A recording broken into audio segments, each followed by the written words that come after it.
special guest in the house. It's very rare you will get 3 Assyrians in the room doing a podcast, but we're pulling it off today. We have Vincent Oshana. Yeah. Obviously, we know Mr. Handsome, the Assyrian Al Pacino-looking Vinny, and then we have the great Sam Shamoun in the house. Shalom aleichem.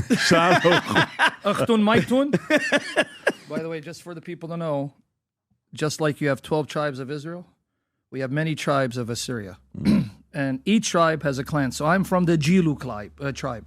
If you do a little history about us, we're known as the warrior tribe. Even we speak like warriors. Agamini, Yatamarnanu, Shmalu. So the Jewelers are now going to be rejoicing now that I spoke to them. They're happy. Yeah. So you know, first time I was turned on by your content was an old friend of ours, Marvin. He says, you got to watch this guy. And then I'm like, this guy's incredible, so capable, talented. And then obviously we invited you to have you on a podcast. Yeah. And then eventually we were able to get you to be here. And I'm happy we're finally doing this. Well,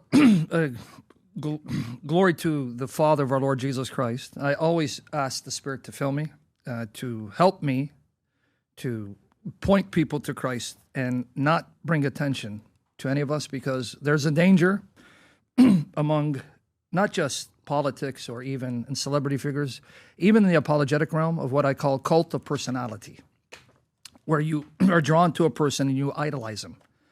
And so by the grace of God, in this field, there can be no idols. So it cannot be about me and how great I am. And because we are all struggling in the flesh, sometimes our ego loves to be praised. And I have to check that, right? So glory to Jesus Christ for the gifts he's given me. But I pray in this session, I disappear and Jesus shines through me, and that through this message, everyone will be filled with the Spirit to know that Christ is the only hope of salvation. And he has to be the king of every sphere of our life, not just religiously, but politically. Sam, if somebody goes and searches you and they type in your name and they go to views, it's you and Muslims back and forth. Yeah. Let's play one of them. Play the other one. Play this one here first. Oh, that was my first public debate. Is this your first public debate? Yeah. So this is your first public debate. Go ahead, Rob. Yeah. Ooh. A woman can be beaten according to the glorious Quran. Now, do you want to get into a long discussion as to what is the position of women in the Quran and the Bible? I mean, we can do that. The book of Revelation, chapter 14, verses 4 and 5, shows that women will not enter paradise. He talks about Revelation 14. That doesn't work. Read the context. It's speaking of 144,000 of Israel who were specifically chosen for a task. After mentioning the 144,000, this is what you conveniently forgot. Revelation 7, verse 9, I looked, and there before me was a great multitude that no one could count, from every nation, tribe, people, and language, standing before the throne in front of the Lamb. They were wearing white robes and were holding palm branches in their hands, and they cried out in a loud voice, "Salvation belongs to our God, who sits on the throne, and to the Lamb." That's the context. Do not misquote my scripture. Ooh. So I mean, this is where a lot of the stuff out there for you. But what I want to do is, before we can go in here, I just want to learn about you. I want to know your story. So walk me through how you go where you were at to now being able to sit down against any Muslim pretty much and have a strong debate with them. How did that happen? By the way, this debate, I had just stopped bodybuilding. Just to give you a little background, I come from a family of bodybuilders. So in the 90s, I used to train. So when I see some of your handsome, muscular staff, I start getting envy. And, envy is a sin. But yeah, I was just looking at myself. Even though I stopped bodybuilding, I didn't stop eating as if I was a bodybuilder. But to give you a little background, I was born in Kuwait, 1972, came to Chicago in 1974. So pretty much I've been raised in America, a Chicagoan, don't know much about the Middle East. Though our parents are Christian, if you're from an Assyrian background, they'll either be typically part of the Assyrian Church of the East, or in the case if you come from Iran specifically, they'll either be Presbyterian, because we had a lot of missionaries that came to the Middle East and converted the Assyrians to, let's say, Presbyterianism. But historically, the church of the Assyrians is in the West called the Nestorian Church. Now, why do they call us Nestorians? It's not a compliment, and I don't want to bog you down with the details, but there was a bishop in the 5th century named Bishop Nestorius, who was accused of teaching that there are two persons in Christ, that he's a divine person, human person, and that's blasphemy. And so the Assyrians have been labeled Nestorian, but it's not a compliment.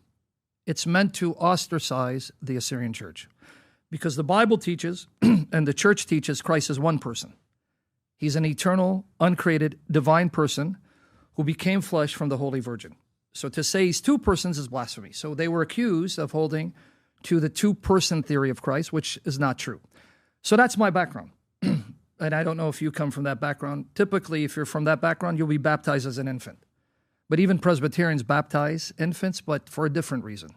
So not to bog you with the details, in the Assyrian church, water baptism is the means by which the Spirit comes on you, makes you one with Christ, so that you're already part of Christ's body. So he regenerates you. He makes you alive, unites you to Christ. Presbyterians believe that water baptism is the sign that makes you a member of the covenant community, the new covenant of Jesus Christ, but it doesn't regenerate you. It doesn't make you one with Christ. That's something you must do later on. So there are some differences. So I was baptized at Assyrian Church of the East, but my parents never told me about Christianity. I didn't learn about Christianity from my parents. Never told me who Jesus was, what the Bible is. I remember going to church. You didn't go to church? Well, they would take me to church, but I didn't know what we're doing. Like once a week, maybe once every couple of weeks, Christmas. I had no idea, none whatsoever. But my introduction to Christianity came from a 9-year-old Assyrian boy named Raymond Malco from Lebanon. He preached to me the gospel of Jesus Christ. In Chicago? Yep, at 9. He was 9 years old. How old were you? 6.5. Oh, he's 9, you're 6.5. Yes. His grandmother was a godly, saintly woman. She was from a Catholic background, but his uncles on his mother's side, they were taught Baptist theology.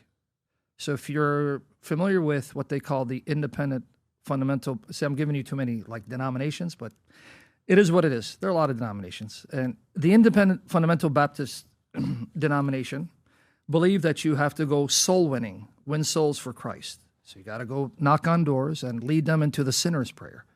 So his uncles taught him that theology. So he would go soul winning. So he found this soul. And for the first couple of weeks, I just ignored him.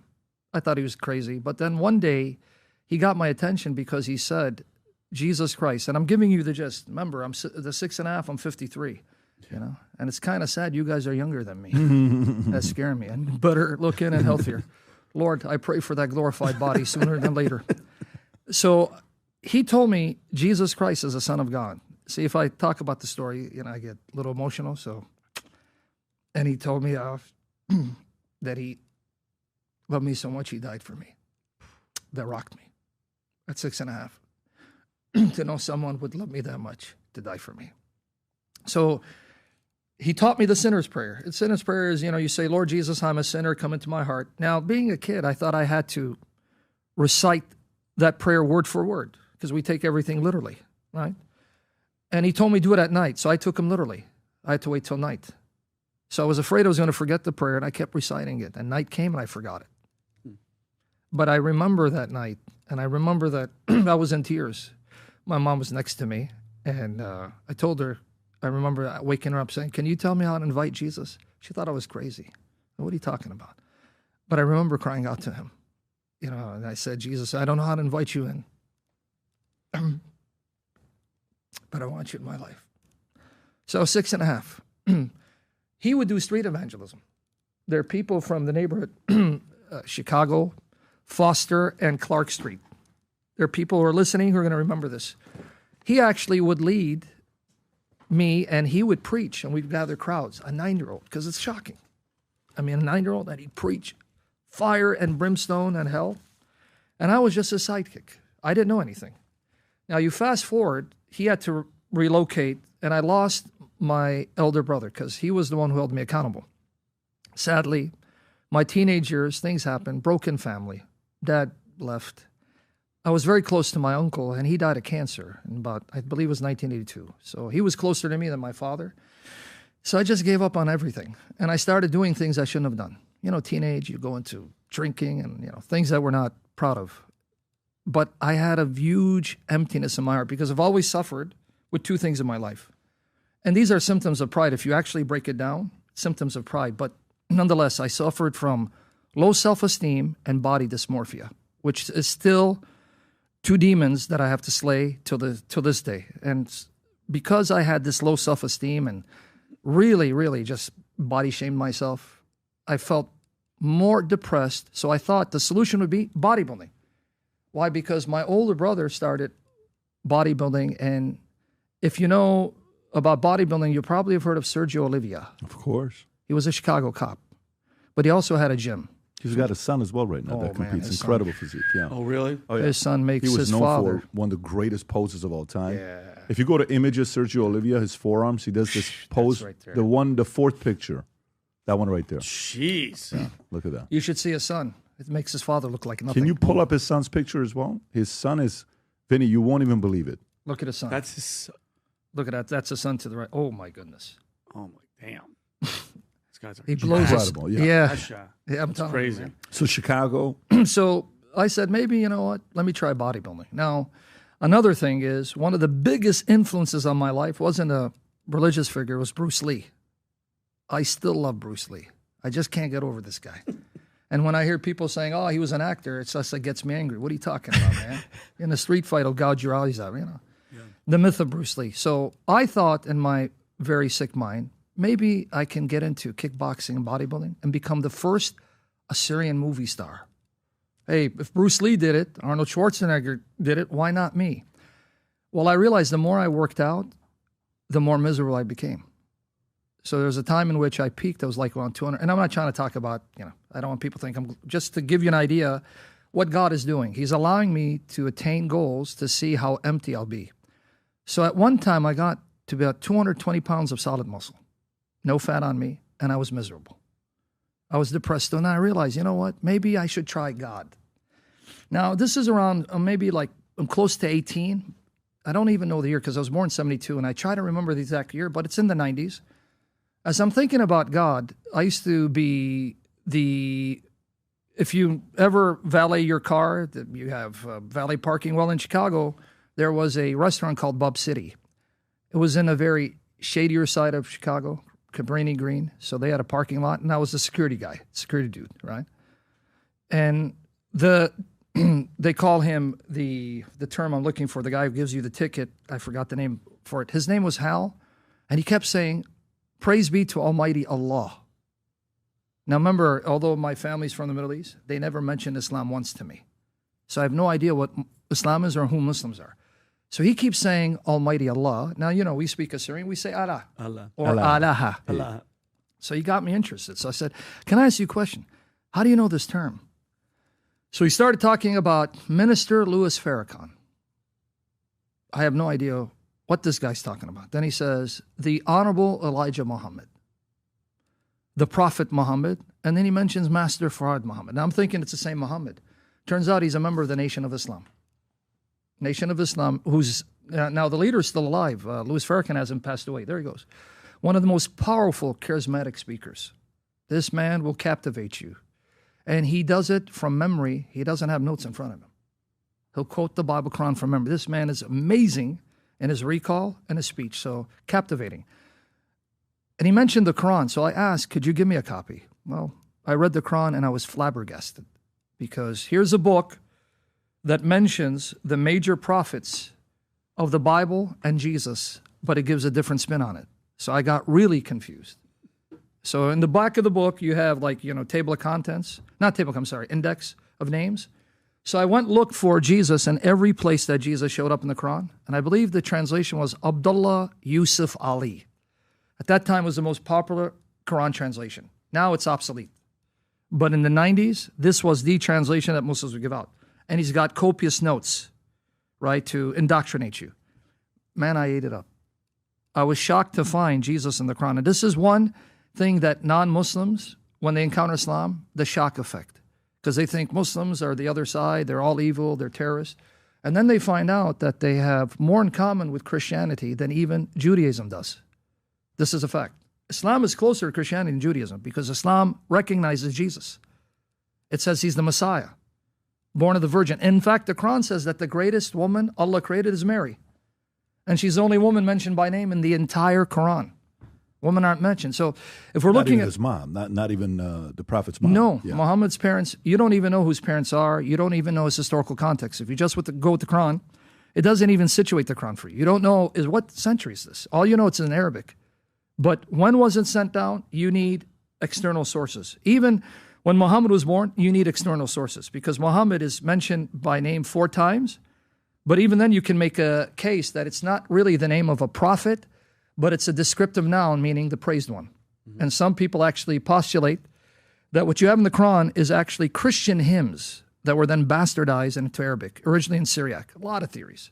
Some of the theories are strong. So again, as I read the Quran, I got baffled. But here's where training your children and the way to go pays dividends. Because of that young boy teaching me the Christian faith, planting seeds in my heart, my reaction was to go back to the New Testament. I go, wait, let me read the New Testament. And I remember reading it. Man, I fell in love with Jesus all over again. In fact, I missed him. I missed him.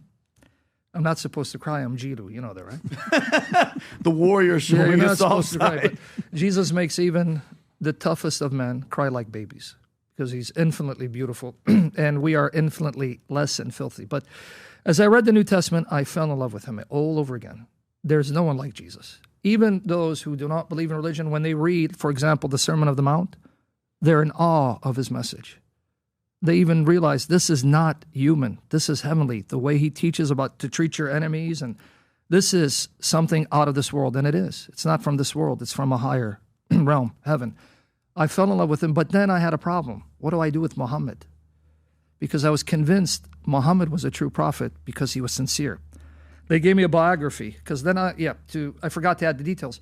Then I discovered Malcolm X. I forgot to mention that because Malcolm X is a big figure in the Nation of Islam. Yes. Yep. He was the one who pretty much made the Nation of Islam, but then he realized that Elijah Muhammad, who was the man who claimed that Master Farad Muhammad sent him. So there was a man named Master Farad Muhammad, and he went to Elijah, whose name was Elijah Poole in Michigan, and he said, pretty much, I'm going to appoint you as a prophet to liberate my people. And this theology teaches that Allah is a black man. So it's not Islamic. You go to a predominant Muslim country that practices, you tell them Allah is a black man, your body's going to be over here, and your head will be over there on a trophy. So this is but I didn't know. So I started reading Malcolm X, and then Alex Haley, his autobiography by Alex Haley. I didn't understand a lot of the code terms because he kept saying them, T-H-E-M in the book. Then I realized it was an abbreviation for the Honorable Elijah Muhammad. But his story captivated me because supposedly on a trip to Mecca, he discovered true Islam. And I thought, man, if Islam could do for this guy, or if Islam could do for me what it did for this guy, maybe Islam is a solution. But that's when I went back to the New Testament. The Lord saved me. But I had read a sanitized biography on Muhammad that made him look very, very devout, sincere. And so I didn't know what to do with him. Because if he's sincere and he's willing to suffer for his claims, then obviously he's not lying. But what he says about Jesus contradicts what the New Testament says. How do I reconcile that? It took me maybe 2 years to finally, and I know it's not a politically correct message, but it is what it is. That's why Islam is not Christianity. Christianity is not Islam. We're not the same. We have differences. So Islam thinks that Christianity has been perverted, corrupted. The New Testament has been changed. We believe that there are many antichrists who will come into the world. I know Muslims will get offended, but it is what it is. Jesus in John 14:6 explicitly says, I am the way and the truth and the life. No man comes to the Father except through me. He didn't say I'm one of many ways. I point you to the life, and I can bring you to the Father among many. He goes, no, I am the truth, the life. Now, even from an Islamic perspective, no prophet can say he's the truth.